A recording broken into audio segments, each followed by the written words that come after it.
तरिकामा पुग्दैन खाना साझा बिहान बिहान पाखा झुल्किन्छ घामा देउराली पाखामा आसरे किता गन्किन्छ अनि सुरलो बगामा काकाको सोफा हालो र जुवा हातमा कोताली दिवाना दन्ता कान्नु नै पर्ने ओकाली ओराली चुपुरा चुपु हिलोमा डाला रोपेर छोराउला बनाई कुलो लगाई पानी आएर कोराउला बानेर सानी बाटुकी रातो बाँधेर जारेकी दामिलो खोला बारीले होरा कसरी तारेकी.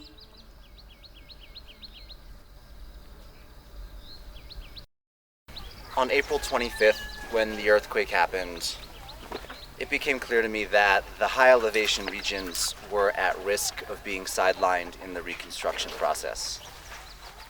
There's a couple reasons for that. One, historically that's been the case. A cursory glance at history shows that it doesn't take a lot to see. Two, building here is possibly the most challenging place to build in the world. Logistics are a nightmare. The average village here is 3 to 7 days walk to the nearest road. That's one thing. So all material comes in on the back of a donkey, a yak, if you're above 3,000 meters, or a person. That's one. Two, the only material here to build with in quantity is stone, which from a seismic perspective is a terrible building material. Sanjan no parkata ji dimare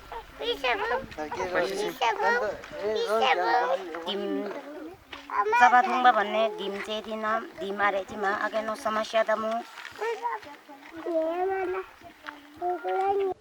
माथिल्लो यो upper हिल यो mountain area मा सबभन्दा challenging कुरा चाहिँ कस्तो रह्यो भने एउटा अति नै कम इकोनोमिक कन्डिसन जुन यहाँको मान्छेहरुको र जुन भूकम्प अघि बनाएको घरहरु एउटै गाविसमा यहाँ हामी देख्न सक्छौं कि लगभग हजारौं घरहरु एउटै गाविसमा भत्केको अवस्था छ। यहाँ चाहिँ कस्तो रह्यो भने मान्छेहरुलाई अब ढुङ्गाको घर बनाउने कि नबनाउने त्यसमा बुझाउन सकिएको छैन अझै पनि। त्यो चाहिँ एकदम मान्छेहरु ढुङ्गाको घर बनाउनको लागि अझै त्रसित छन्। भूकम्पले जब आबाद विवाद पर्यो घर छैन बात छैन कतिपय दाजुभाइको आमा बुवा अथवा छोरा छोरी अनि श्रीमान श्रीमती चाहिँ उहाँको चाहिँ निधन भन्नुभयो।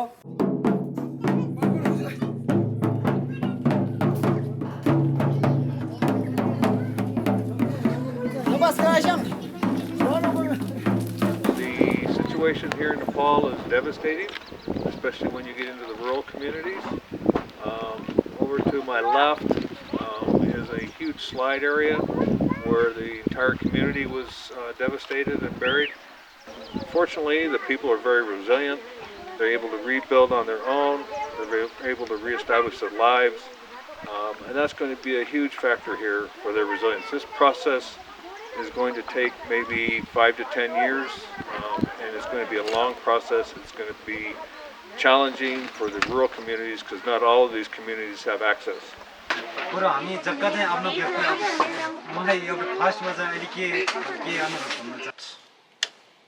Gabion walls. You've seen them on the side of highways. They are used for residences periodically. One-story gabion houses have been built in several scenarios and locations. However, no one's done a two-story gabion house. And that's what we aim to do. This is very new design territory. Nobody's done this.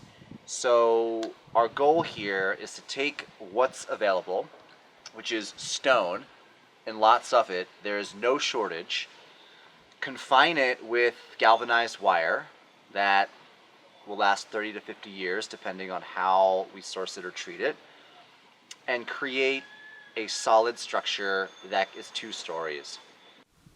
Especially if these walls get too tall or if they get too long. Otherwise they collapse outward.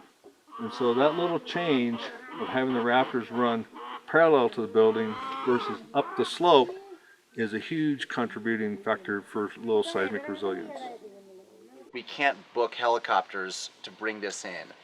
our goal is to bring in spools of wire on the backs of mules and have them woven in the field, which has two benefits. One, it costs a lot less.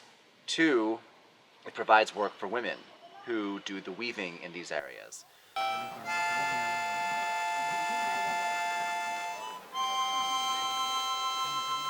If the Tibetan ethnicities in the high elevation areas don't have a safe place to call home, they're not going to stay there. The entire goal of Seismic Nepal and this project is to eliminate that. Give them a safe place to call home. The myriad of other issues facing these regions, whether it's education, power, healthcare, you name it, it's there. Those can be dealt with down the road, one by one.